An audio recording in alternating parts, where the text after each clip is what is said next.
Bonjour, je m'appelle Pascal Boulet, je suis économiste de la construction au sein de SEB et j'étais plus particulièrement en charge des quantités sur ce projet.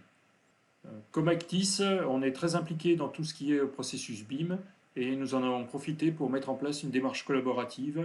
Alors on aurait pu mettre en place une démarche qui nous implique nous uniquement, qui reste dans notre périmètre de responsabilité.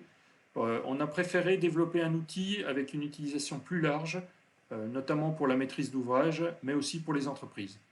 On a donc développé une maquette 3D intégrant les deux compétences, architecte et économiste, avec notamment les DPGF qu'on va retrouver à l'intérieur de la maquette 3D. On a développé cette maquette au format IFC, qui est le format d'échange standard pour une communication avec une visionneuse. Cette vidéo a donc deux objectifs. Premièrement, vous montrer comment on se sert d'une visionneuse IFC sur ses fonctions principales. Deuxièmement, vous expliquer où se trouve l'information, notamment les articles de DPGF.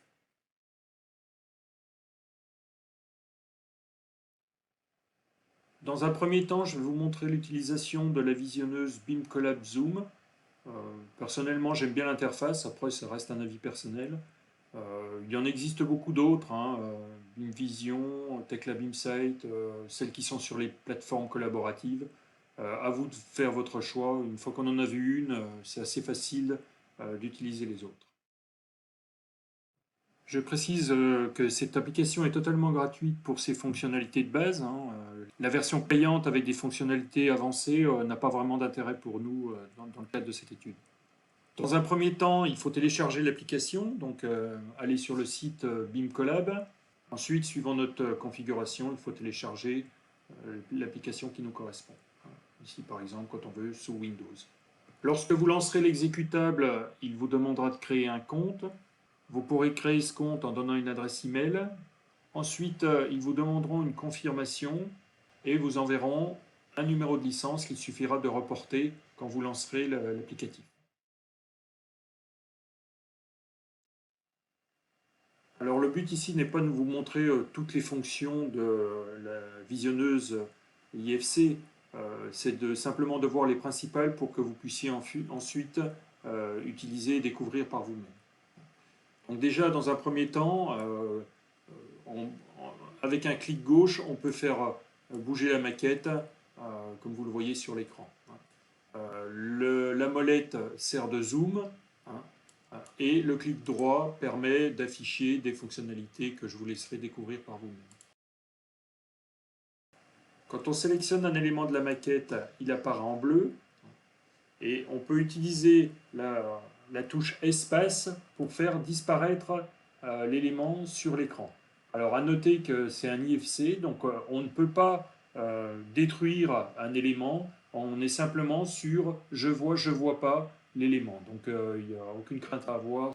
Si je veux faire réapparaître l'élément, il suffit de taper de nouveau sur la touche espace.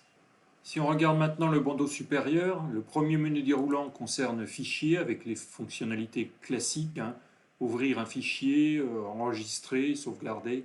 Les autres menus ne seront pas utiles pour cette application, si ce n'est le menu Aide sur lequel vous pouvez cliquer pour aller plus en profondeur dans le détail de l'utilisation de cette visionneuse. Les boutons qui nous intéressent principalement concernent essentiellement le bouton Navigation, ici. Vous voyez que la maquette est organisée suivant la structure par niveau, donc le sous-sol, niveau 0, niveau 1, etc., qui ont été créés lors de la conception par l'architecte avec son logiciel 3D. On peut rentrer un petit peu plus dans le détail des niveaux en cliquant sur la flèche à gauche pour voir une organisation par élément.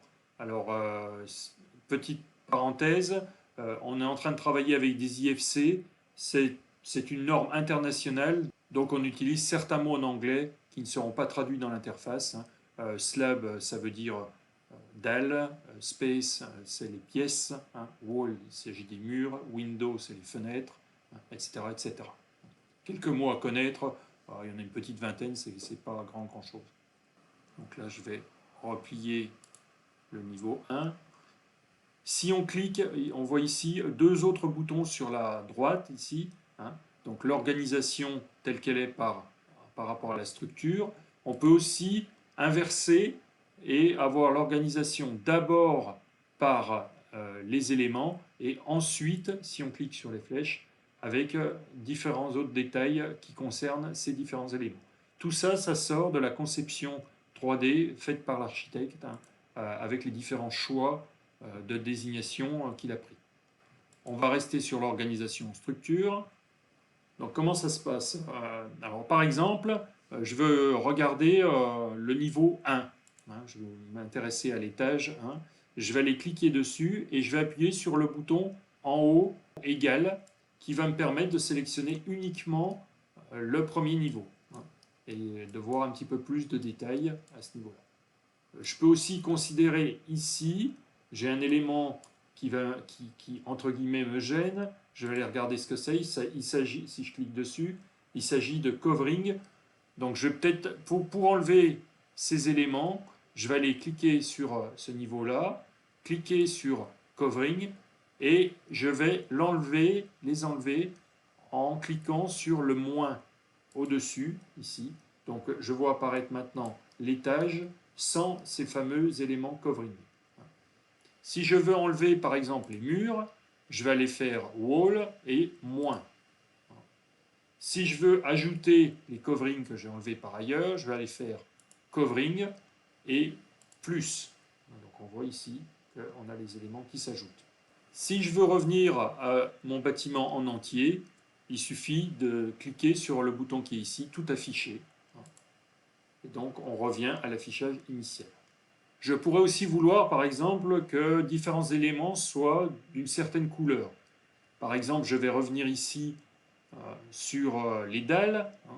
Je vais faire clic droit et je vois changer la couleur.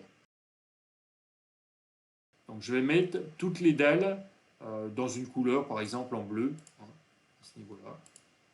Et donc on voit ici que toutes les dalles passent en bleu, ce qui me permet de les visualiser plus facilement pour cet ensemble-là. Quand je reviens à ma structure de niveau, hein, je veux sélectionner le niveau 2, hein, je fais égal, hein, et on voit que les dalles restent en bleu par rapport à la sélection de ce niveau. Si je veux supprimer la couleur, je fais retirer toutes les couleurs. Je vais afficher tout le bâtiment ici. Une autre fonctionnalité, c'est la possibilité de faire des mesures sur la maquette. Alors, il ne s'agit pas ici d'extraire des quantités, hein, ça serait bien trop long, hein, mais de faire quelques vérifications directement sur cet élément. Donc, je vais aller cliquer en haut sur cotation, hein, et je vais aller prendre, par exemple, la cote entre ce bord ici et le bord qui est ici. Alors, vous allez voir, même si je ne me place pas au même niveau, il va prendre la cote perpendiculaire. Donc on a bien 1 mètre ici à vérifier dans les DPGF que ça correspond à ce qu'on souhaite. On pourrait ajouter également des annotations, des textes en cliquant sur les différents boutons qui sont ici. Ce qui nous intéresse aussi également, si on se déplace un petit peu plus sur la droite, c'est les différents éléments pour visualiser. Donc vous avez ici par exemple le zoom pour ajuster l'ensemble de la maquette. Le zoom sur une sélection, donc là j'ai une fenêtre qui avait été sélectionnée et on revient dessus, hein, ou le zoom effectivement sur la sélection que l'on va choisir, par exemple ici, je vais zoomer sur cette partie-là et ça va se mettre automatiquement sur la vue sélectionnée. Le bouton à côté concerne différentes façons de voir la maquette, hein, donc la vue avant. Les boutons suivants, je passerai sur l'utilisation des plans 2D, hein, ça ne nous concerne pas forcément ici. Hein. Par contre, ce qui est plus intéressant pour nous, c'est la possibilité de faire des coupes dans le bâtiment.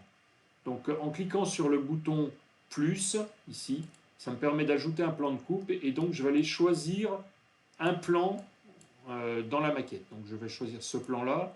Donc vous voyez la coupe s'est mise en place. Si je clique sur l'écran, je vais pouvoir bouger ma coupe dans le bâtiment et la positionner à l'endroit qui m'intéresse. Par exemple, si je veux voir au niveau de la cage d'ascenseur comment ça se passe, hein, donc je vais me positionner ici. Si je clique sur le bouton qui est plus à droite, je vais figer ma coupe et je vais pouvoir déplacer mes éléments ici. Et donc, Je peux aussi bien sûr faire plusieurs coupes, hein. J'ajoute par exemple une coupe dans le plan horizontal, hein. Je vais aller bouger la coupe ici, et je fiche tout ça pour pouvoir déplacer mes différents éléments. C'est une propriété intéressante pour aller analyser de façon plus approfondie la maquette. Pour supprimer les coupes, eh ben, il suffit de cliquer sur la petite croix qui est ici à droite, hein, et ça me supprimera l'ensemble des coupes. D'ailleurs, je vois aussi que j'ai une mesure qui reste, donc je vais aller supprimer également la cotation à ce niveau-là. Un point intéressant dans BIM Collab Zoom, c'est la possibilité de sélectionner les éléments par propriété. Alors, les éléments IFC sont, comme on va le voir ici, font apparaître sur la gauche les propriétés des éléments, hein, donc qui dépendent de ce que l'architecte, par exemple, a décidé de renseigner. Donc on peut voir ici un résumé des principales propriétés, la localisation et différentes autres propriétés au niveau de la maquette. Il y en a une qui sera plus intéressante pour nous tout à l'heure, que je vous présenterai un petit peu plus tard. Donc si on se positionne par exemple sur le résumé des propriétés principales, on voit ici qu'on a une propriété qui s'appelle Object Type, donc en anglais, hein, je répète encore une fois. Et si je fais un clic droit sur cette propriété-là, on voit qu'il apparaît le menu Afficher similaire. C'est-à-dire que je vais afficher sur la maquette tous les éléments qui ont cette même propriété. Donc on voit ce que ça donne à l'écran, hein. Donc ça permet de façon très rapide de sélectionner les différents éléments. Donc ici, jusqu'à maintenant, on a vu des propriétés qui sont inhérentes à la maquette 3D et créées par l'architecte, hein, suivant des règles de conception que l'agence d'architecture a choisies. Nous, en tant qu'économistes, on a rajouté les DPGF, donc qui vont être rendus visibles comment? On va le voir ici sur la gauche avec un élément qui s'appelle groupe, hein. Si je déroule les éléments, on voit apparaître un groupe qui va s'appeler liste de lots. Donc là, je vais dérouler encore une fois, et on voit apparaître la liste de lots qui correspond au projet Moiroud. Cette liste de lots, je pourrais encore décider de la dérouler, par exemple sur l'étanchéité, pour aller voir un article encore en dessous, et s'il y a besoin, encore différents éléments, par exemple sur la protection gravillon, aller voir les relevés, l'étanchéité, etc., etc. Donc j'ai possibilité, soit, on va le voir ici, de sélectionner un lot particulier, hein. Donc je vais faire lot étanchéité égale, hein. Donc ici, on voit à l'écran tous les éléments qui concernent la DPGF étanchéité, hein, et qui vont se retrouver pour le calcul des quantités. Si je veux être plus précis, hein, alors je vais le faire directement depuis le bâtiment, hein. Si je veux être plus précis, je vais le faire sur un autre lot, par exemple, hein, sur les cloisons, hein. Je vais dérouler les cloisons, je veux voir tout ce qui concerne les cloisons âme alvéolaire, hein. Donc je vais cloison de 50, je clique dessus, je fais égal, et donc je vois apparaître tout ce qui concerne les cloisons à ce niveau. Je pourrais aussi considérer que j'ai besoin de visualiser mieux ces cloisons. Je vais aller changer la couleur, comme tout à l'heure, hein. Je vais les faire en vert, par exemple, hein. Et je mets toutes ces cloisons d'une certaine couleur. Quand je reviens pour visualiser le bâtiment, hein, si je veux sélectionner par exemple un étage, je reviens à ma sélection par niveau, je vais prendre le niveau 1, égal, et donc je vois toutes mes cloisons de 50 dans cette vue particulière. Donc là maintenant, je vais revenir à mon bâtiment complet, et donc l'information sur les DPGF est contenue au niveau de cette liste de lots en particulier, qu'on peut travailler un petit peu dans tous les sens. Donc si on peut reprendre un autre exemple, hein. Par exemple, je veux dans le lot façade tout ce qui concerne la peinture siloxane. Alors les éléments qui sont peint sur les deux faces, hein. Je vais faire égal, hein. Mais j'aurais pu aussi décider de les mettre d'une certaine couleur, hein. Donc je vais faire changer la couleur, je vais les mettre en violet par exemple, hein. Et si j'affiche de nouveau la totalité de la maquette, on voit tous les éléments qui sont en siloxane de face, hein. Donc ça reste quand même l'avantage du 3D, c'est très très visuel au niveau de la sélection des éléments. Donc les DPGF se retrouvent ici au niveau de la maquette, hein. Donc ici on a une sélection par les différents groupes, par les lots considérés, par les articles dans la DPGF. On a ajouté aussi un autre élément par rapport à ça, c'est que si vous sélectionnez un élément particulier, hein, je peux sélectionner par exemple la porte-fenêtre qui est ici, on voit ces propriétés s'afficher, hein, donc les propriétés, le résumé des propriétés principales, hein, mais il y a une propriété particulière, hein, qui s'appelle donc le P7 Quantity Takeoff, hein, qui est en général les propriétés qui servent pour les quantités et les DPGF. Donc on voit ici, à ce niveau-là, au niveau de la propriété, on va voir, en cliquant simplement sur l'élément, dans quel lot on retrouve cet élément particulier. Donc ici, on le retrouve dans le lot 6, menuiserie extérieure, et dans le lot 13, façade. Mais on va voir aussi également un détail sur les articles. Donc on le retrouve à l'article porte-fenêtre isolante, dans l'article détaillé porte-fenêtre, 3 ouvrants à la française, volet roulant motorisé et seuil de porte-fenêtre. Ça, c'est des articles qu'on va retrouver dans les DPGF avec des quantités. Donc cet élément-là se retrouve dans 2 articles de la DPGF du lot menuiserie extérieure, hein, et dans 3 articles du lot façade. Si je prends un autre exemple, ce pare-vue, par exemple, on voit qu'il est au lot métallerie, serrurerie, dans l'article pare-vue avec la dénomination pare-vue en panneau composite. Je vais prendre un autre article ici, le mur ici, où on le retrouve effectivement au lot façade avec l'échafaudage et l'enduit, RME surface courante, mais on le trouve également dans le lot cloison doublage avec le doublage doublissimo de 140. Donc on part de l'extérieur du mur et on arrive bien à l'intérieur du mur. Si je prends par exemple cette dalle ici, hein, on voit qu'elle se retrouve au lot étanchéité sur les points d'ancrage, avec une étanchéité autoprotégée, et on la retrouve également au lot façade avec une peinture siloxane en sous-face. Alors pareil, hein, j'ai la même possibilité, hein, je peux afficher les éléments similaires, hein, je peux donc voir les différents éléments qui vont concerner la peinture siloxane en sous-face. Et donc là, je verrai tous les éléments qui sont concernés par l'article peinture siloxane en sous-face de dalle. A noter que cette vue, j'aurais très bien pu la retrouver par les lots, hein, pas simplement par la propriété. Il suffirait d'aller dans le lot façade, hein, de regarder peinture siloxane en sous-face de dalle, hein, et de sélectionner cette vue-là. Donc on retrouve bien nos différents éléments, hein. Et là, j'aurais pu, même principe, hein, choisir de changer la couleur. Je vais les mettre quasiment en rouge, hein, et j'affiche à ce niveau-là.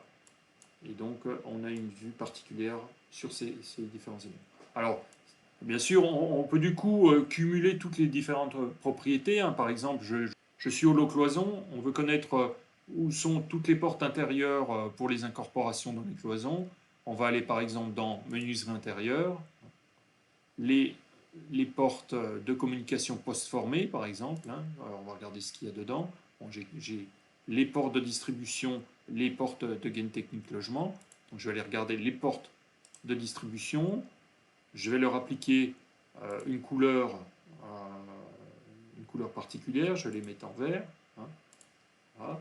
Et je suis plutôt moi au lot cloison, je vais aller voir les cloisons de 50 et je vais leur appliquer une couleur, par exemple jaune, hein, je vais appliquer ici. Donc ensuite, derrière, quand je vais aller redescendre pour aller chercher mes différents niveaux, je vais regarder au niveau 2 ce que ça donne. Hein. Je sélectionne plus particulièrement le niveau 2. Hein. Et donc on voit ici les portes en vert qui sont incorporées dans les cloisons de 50 qui sont en jaune.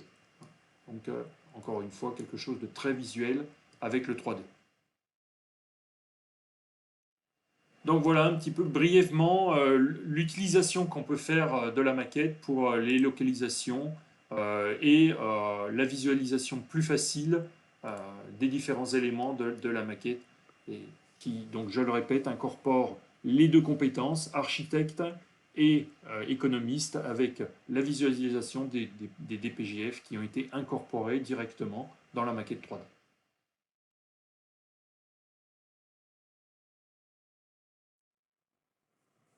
Pour finir, je fais juste un petit aparté sur une autre visionneuse qui s'appelle BeamVision, avec une caractéristique particulière. Donc pareil, BeamVision, c'est une visionneuse gratuite qu'on peut télécharger à partir du site directement. Une fois que vous l'avez téléchargé et ouvert la maquette, vous tombez sur ce type d'interface. Le principe est commun à toutes les visionneuses. Vous avez possibilité de sélectionner par rapport à la structure. Si je veux par exemple le niveau 1, je vais aller sélectionner ce niveau et ça marche par je vois ou je vois pas, toujours pareil. Donc afficher les éléments sélectionnés ou les masquer et les non sélectionnés, par exemple les masquer ici pour ne voir que le premier niveau et avoir plus de détails sur la maquette. Ensuite, si je veux revenir au bâtiment complet, je clique sur afficher tout. Donc tout ça dans l'onglet, dans le menu objet. Je peux trier également par type. Ici, je vais enlever par exemple les pièces de la visualisation, ce sera plus commode. Donc je vais masquer ces pièces ici. Si je voulais voir uniquement les dalles, je sélectionne les dalles et je masque, ou je pourrais rendre transparent les autres éléments ou les masquer pour ne voir que les dalles, par exemple. Alors, où est-ce qu'on retrouve les DPJF dans cette maquette, dans cette classification? On va le retrouver au niveau des groupes, pareil. Vous allez avoir groupe, autre groupe sur la droite, liste de lots, et comme dans le cas de Beam Collab Zoom, vous aurez les différents lots qui vont apparaître, où vous pourrez afficher les différents éléments qui composent la DPJF. Par exemple, ici, je veux voir tout ce qui concerne la projection en plafond, avec un R de 2,8. Je sélectionne, je masque les autres, et donc je vois au niveau de l'affichage les éléments qui sont à considérer pour cet article-là. En fait, c'est pas trop pour ça pour que je souhaitais vous montrer BeamVision, c'est plutôt pour une fonctionnalité particulière. J'affiche toute la maquette et je vais aller visualiser un élément particulier. Par exemple, dans le lot façade, qui se trouve ici, je voudrais voir tout ce qui concerne, au niveau de la peinture siloxane, les éléments qui sont en sous-face de dalle. Peinture siloxane en sous-face de dalle. Donc on voit ici les éléments sélectionnés, et je pourrais masquer les éléments non sélectionnés. Et donc ici, je visualise tous les éléments qui sont considérés dans la DPJF de l'article peinture siloxane en sous-face de dalle. Si je voulais faire une vérification rapide de métrée, je pourrais aller dans dimension. Je veux calculer des surfaces, donc je vais faire surface. Je vais faire une sélection multiple parce que j'ai plusieurs dalles à sélectionner. Et donc je vais aller sélectionner les différents éléments. Surface, ici, ici. Voilà. Donc assez rapidement, ça permet de visualiser ici. Ici on voit que je fais cliquer par erreur. Voilà, je corrige. Et donc je vérifie que j'ai bien tous mes éléments sélectionnés. Et j'ai donc une surface de 438 mètres carrés, qui doit être certainement arrondi à 439 dans la DPJF. Donc ça permet, BeamVision permet de faire un calcul de métrée très rapide pour faire une vérification. Alors encore une fois, il ne s'agit pas de construire des DPJF avec BeamVision. On a d'autres outils pour ça, mais ça permet par exemple pour les entreprises de vérifier rapidement le détail de surface, de linéaire de mur en cliquant, là je vais effacer la sélection, en cliquant sur des longueurs par exemple. Si j'ai des rives de dalle, une longueur de dalle à vérifier, je vais aller vérifier ça. Comme j'ai sélectionné sélection multiple, ça va m'afficher les différentes longueurs. Donc BIMvision, c'est plutôt une visionneuse à retenir quand on veut faire de la vérification de quantité par rapport à une DPGF, par exemple.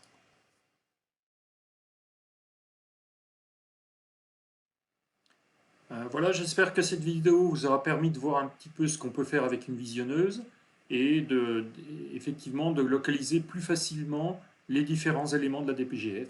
Donc, et n'hésitez pas à me contacter si vous avez besoin d'informations plus avancées par rapport à ces visionneuses. Merci, au revoir.